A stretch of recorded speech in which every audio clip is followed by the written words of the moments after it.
No presente trabalho, será apresentado o trabalho do psicólogo na vara da família, que é voltado para a garantia de direitos humanos das pessoas em legítimo, priorizando as crianças e adolescentes envoltos nas questões judiciais decorrentes da discussão das relações amorosas de seus pais.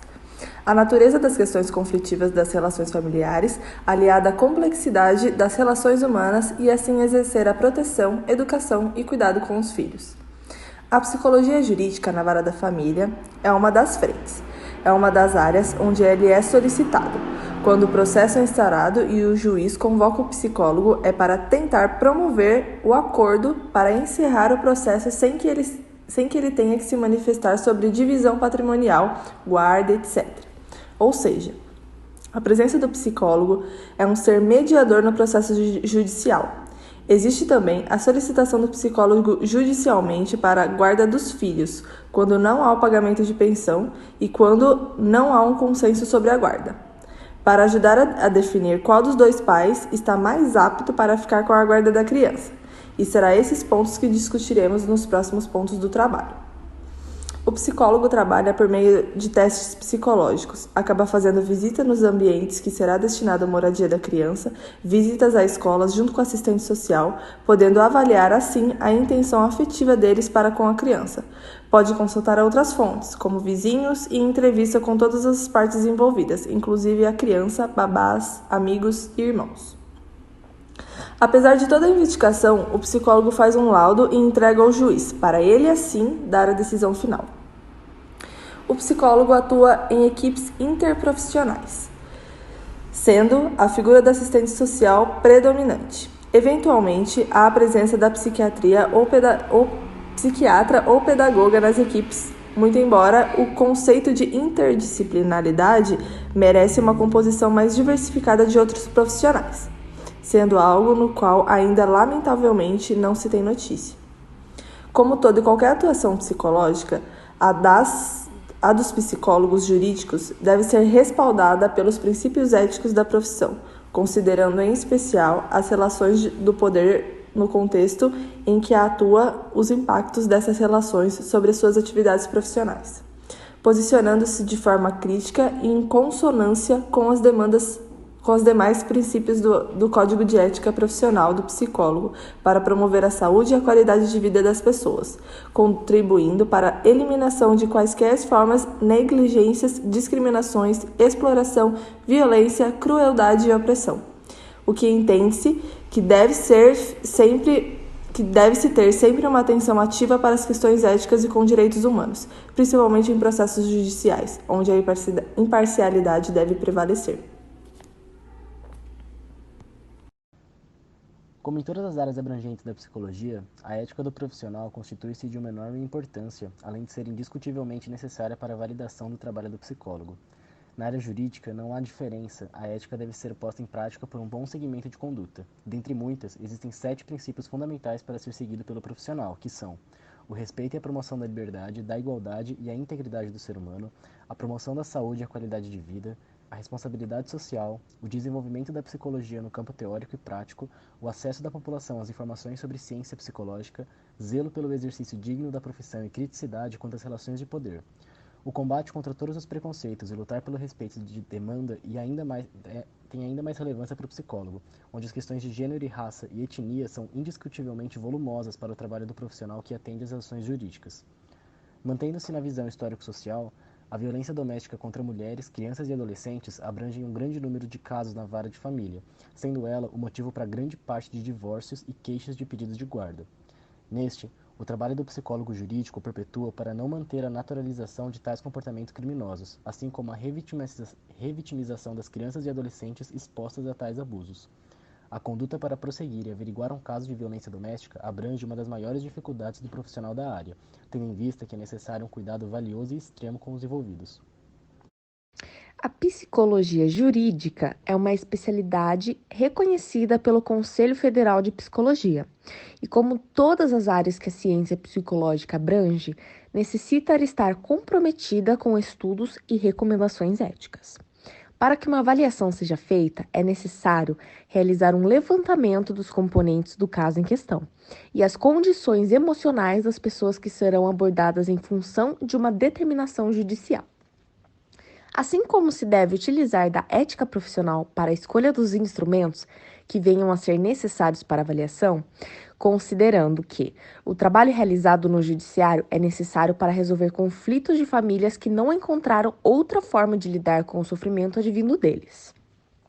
O psicólogo que trabalha junto ao sistema jurídico deve estar atento às demandas que chegam a ele, baseando-se sempre na disciplina apresentada pela psicologia, pois guarda de filhos, regulamentação de visitas, negatória de paternidade, divórcio, destituição do poder familiar são temas estudados em obras de direito de família e não de psicologia.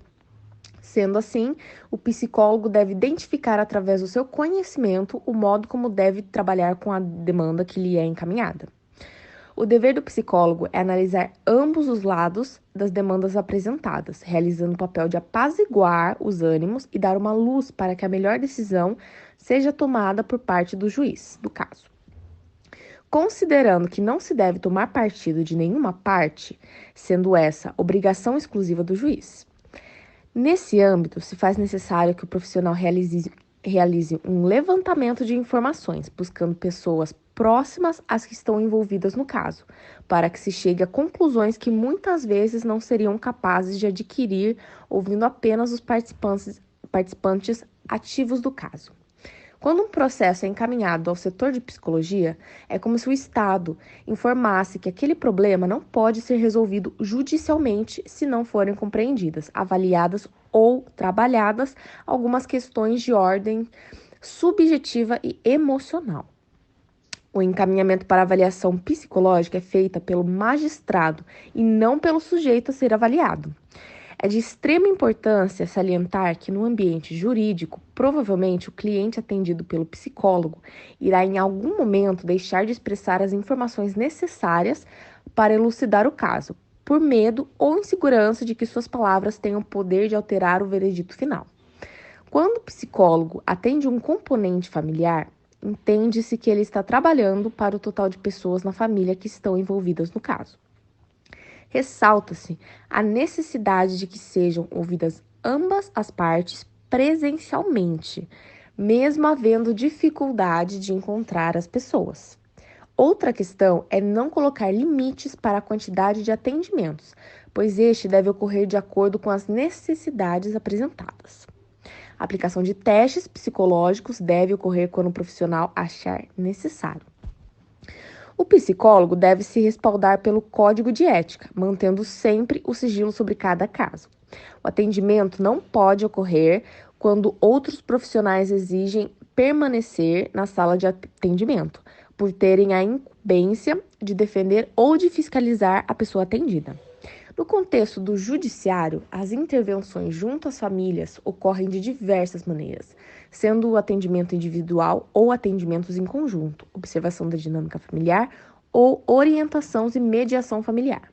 Em alguns casos, será necessário o encaminhamento da família para inclusão em políticas sociais específicas, sendo também a atribuição do psicólogo jurídico contribuir para a composição da rede pública de assistência e de saúde. Os psicólogos que atuam em varas de família com as políticas públicas locais é de extrema importância, visando garantir e assegurar direitos da população atendida. O ingresso do psicólogo no Tribunal da Justiça se dá por meio de concurso público, que é definido em resoluções, portarias e provimentos de cada tribunal, conforme a demanda necessária. Então, nós vamos ter as comarcas de primeira entrância, que são as menores, onde o psicólogo e a equipe interdisciplinar e o juiz, eles atendem tanto a matéria civil ou criminal. Aí tem a de segunda entrância, que pode ter mais varas e atender outros municípios. E também a de terceira entrância ou especial, que ela então vai estar localizada em cidades acima de 130 mil habitantes e vai possuir mais de 5 varas e ajuizados especiais. A psicologia jurídica, ela originou-se de um modelo adotado para médicos, para colaborar em processo jurídico designados por magistrados. Então, o psicólogo, ele realizava uma avaliação nos moldes da perícia psiquiátrica, que era pautado na área da psicopatologia. A psicologia jurídica, ela originou-se de um modelo adotado para médicos, para colaborar em processo jurídico designados por magistrados. Então, o psicólogo, ele realizava uma avaliação nos moldes da perícia psiquiátrica, né, que era pautado na área da psicopatologia, que ia dizer se a pessoa era louca ou criminosa. Mas com o passar dos anos, esse paradigma, ele transforma-se, né? Então, o psicólogo, ele começa a atuar, né, no trabalho da justiça, além das realizações das avaliações psicológicas. Então, ele começa também a orientar, a aconselhar, a atuar na resolução de conflitos, na mediação em processos de dissolução de casamento ou união civil, né, na articulações de políticas públicas e entre outros. Então, com a criação, né, em 1990, do Estatuto da Criança e do Adolescente, conhecido como ECA, torna-se então obrigatória a inclusão do psicólogo no sistema de justiça, né, e na vara de família.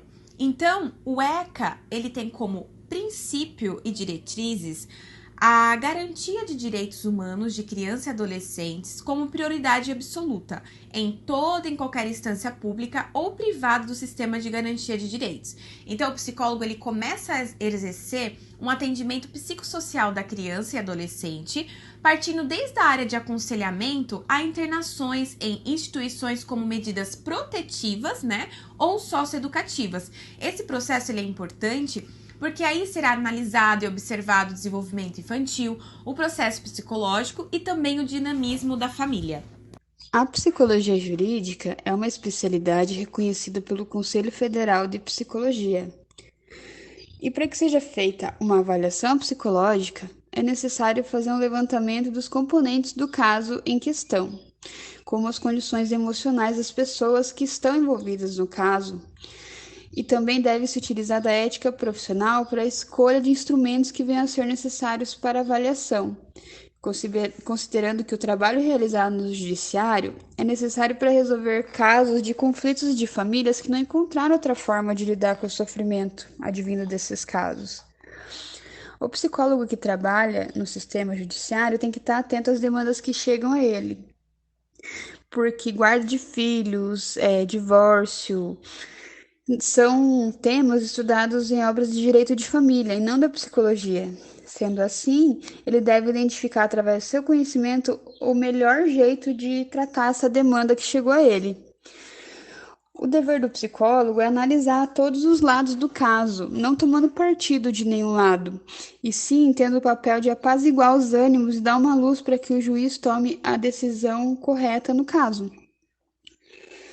Quando o processo é encaminhado para o setor de psicologia, é como se o Estado informasse que aquele problema não pode ser resolvido judicialmente se não for compreendida algumas questões subjetivas e emocionais. O encaminhamento para avaliação psicológica é feito pelo magistrado e não pode ser feita pelo sujeito que será avaliado. É muito importante salientar que o cliente atendido pelo psicólogo, em algum momento ele vai deixar de expressar as informações necessárias para elucidar o caso, por medo ou insegurança que suas palavras tenham o poder de alterar o veredito final. Ressalta também a necessidade de que sejam ouvidas as partes presencialmente e não deve-se colocar limites na quantidade de atendimentos, porque elas devem ocorrer conforme a necessidade do caso, e a aplicação de testes deve ocorrer quando o profissional achar necessário. No contexto judiciário, as intervenções junto às famílias, elas ocorrem de diversas maneiras, sendo atendimento individual ou atendimento em conjunto, observação da dinâmica familiar e orientação e mediação familiar. Em alguns casos, é necessário o encaminhamento da família para a inclusão de políticas sociais específicas, sendo também a atribuição do psicólogo jurídico contribuir para que essas famílias tenham o atendimento necessário que é feito pelas políticas públicas locais. No caso de divórcio e guarda de filhos, na Lei do Divórcio de 1977, sempre foi dito que a guarda da criança acabava ficando com a mãe, só que com o passar dos anos foi feito pesquisas onde foram ouvidas crianças de pais separados e notou-se que esse pai que ficava apenas com a visita semanal, ele acabava se afastando dessa criança. Então, no Código Brasileiro de 2002, no Código Civil, foi substituído esse Código de 1916, revogando essa lei, onde se mostra que é necessário que a criança deve ser cuidada e educada por sua mãe e por seu pai, independente do fato de eles morarem junto ou não. E entende-se que a obrigação de educar e cuidar dos filhos seriam decorrentes do vínculo de filiação e não do casamento. Boa noite, sou a aluna Marília Leite, do 8º semestre do curso de Psicologia, a disciplina Saúde Coletiva, Políticas Públicas e Direitos Humanos, com a professora Marcela. Com relação à guarda compartilhada, é o poder de gestão sobre a criança, o que envolve situações estruturais, como, por exemplo, entrar num acordo com relação à educação da criança, se ela irá estudar na escola pública ou particular, e até mesmo com relação à orientação religiosa, e se ela terá plano de saúde ou utilizará o SUS. Quando a criança ou adolescente estiver em poder de um dos genitores, as questões do dia a dia, como onde passear, o que comer, se ir à igreja ou não, situações corriqueiras, necessariamente não precisa ser decidido juntos. E caso o casal não entre em um acordo com relação às situações estruturais, terão que procurar o Poder Judiciário para orientá-los, e o juiz decidirá. Com relação à alienação parental, o que pode ser feito pelo pai ou pela mãe, que é considerado? Realizar campanhas negativas do outro genitor, gerando fofoca, desmerecer o outro na frente da criança, culpar o outro também, tudo isso prejudica o convívio. Colocar empecilhos, mesmo que o dia já esteja definido, o genitor, pai ou mãe, ressaltam desculpas, empecilhos, gerando conflitos. Mudar de endereço sem comunicação, mudar de escola, mudar número de telefone, mudar de cidade, omitir informações da saúde da criança. Sobre os peritos e assistentes técnicos, o psicólogo perito atua junto ao juiz. Ele atua como uma das partes do processo, elaborando laudos. Para realizar esses laudos, serão usados algumas ferramentas como entrevistas, testes psicológicos. Ou seja, ele fornece subsídios para que o juiz chegue a uma conclusão do processo. Já o assistente técnico atua também como parte do processo. Ele analisa os laudos periciais, realiza alguns questionamentos de alguns pontos que não estão claros. Na Resolução 008/2010, regulariza a atuação do psicólogo e do assistente técnico. Na resolução de conflitos, tendo em vista esses conflitos, o Conselho Nacional da Justiça, CNJ, aprovou a Resolução número 125 para que os tribunais possam oferecer núcleos consensuais para a resolução de conflitos. O objetivo é prestar assistência, auxílio, capacidade de diálogo para a possível resolução dos conflitos, não impondo regras e sim mediações, estratégias, um ambiente de escuta em que seja possível um falar e o outro ouvir. Boa noite, pessoal. Eu sou a Jamile e começarei falando sobre o depoimento especial. O artigo 7 diz que escuta especializada é o procedimento de entrevista sobre situação de violência com criança ou adolescente perante órgão de rede de proteção, limitado o relato apenas ao necessário para cumprir a sua finalidade. Segundo o artigo 8, o depoimento especial é o procedimento de oitiva de criança ou adolescente vítima ou testemunha de violência perante a autoridade policial ou judiciária. A escuta especializada tem como objetivo o acolhimento, e ela não se configura como relato para a produção de prova. Sobre os desdobramentos da Lei Maria da Penha nas varas de família. Cardoso ele aponta que alguns homens recebem a suspensão de visitas aos filhos nos juizados de violência contra a mulher, mesmo quando não existe queixa de comportamento com os filhos. Essa medida que impede a aproximação, ela está prevista em lei e pode ser aplicada antes do julgamento do processo. Porém, até a decisão ser proferida, pode-se passar longos períodos, e para alguns pais isso é uma forma de punição, e evidencia a importância de se explorar como que há os laços relacionais antes de subjugar os sujeitos como vítimas ou culpados. Sobre a elaboração de documentos. Conforme o Código de Ética, o psicólogo precisa atuar com responsabilidade social, analisando crítica historicamente a realidade política, econômica, social e cultural. Ele precisa questionar qual que é o objetivo psicológico do trabalho a ser feito. Existe a ideia de que os laudos realizados no trabalho em vara de família têm que ser detalhados.